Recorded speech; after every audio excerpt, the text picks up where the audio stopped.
Ada nggak tunjuk kamu sendiri semalam? Ada nggak? Sebenarnya nggak saya tunjuk sih. Kenapa kalian di depan orang kok omongin Video kamu ada loh. Viral Roslina tertawa, majikan ART di Batam paksa Intan ngaku maling hingga pukul diri sendiri. Kisah pilu seorang asisten rumah tangga, ART, bernama Intan, yang berasal dari Loli, Sumba Barat, Nusa Tenggara Timur, NTT, diduga mengalami tindakan kekerasan dari majikannya. Peristiwa ini terjadi di kawasan perumahan Taman Golf Sukajadi, Blok 10 nomor 40, Kota Batam. Dari video yang viral di media sosial, pelaku sempat memaksa Intan untuk mengaku bahwa dirinya mencuri dan dimaafkan oleh majikan. Ada video pengakuan dia loh. Saya maling di rumah majikan 4-5 kali, dimaafin terus. Saya tiap hari berbohong, kerjanya tidur terus.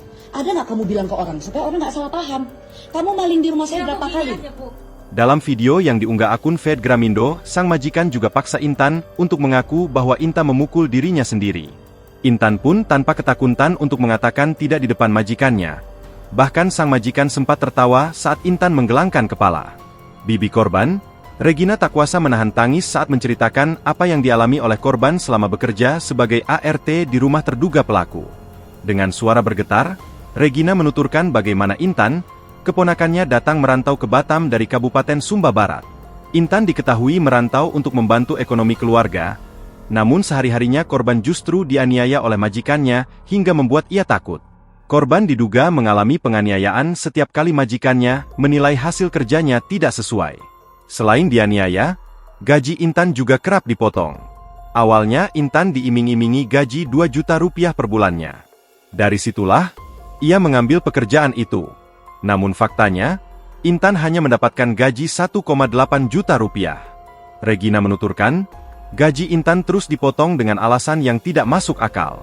Selama 1 tahun bekerja, Intan mengungkapkan kepada bibinya bahwa ia tak pernah menerima gaji secara penuh. Sejak hari pertama, majikannya memberikan daftar denda yang disebutnya hanya sebagai ancaman agar Intan bersikap disiplin.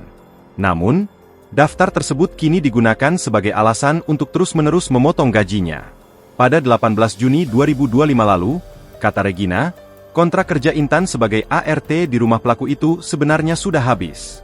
Namun, majikannya justru memaksa Intan tetap bekerja selama 1 bulan lagi. Alasannya, korban dinilai masih memiliki utang akibat akumulasi denda-denda yang dikenakan sepanjang tahun.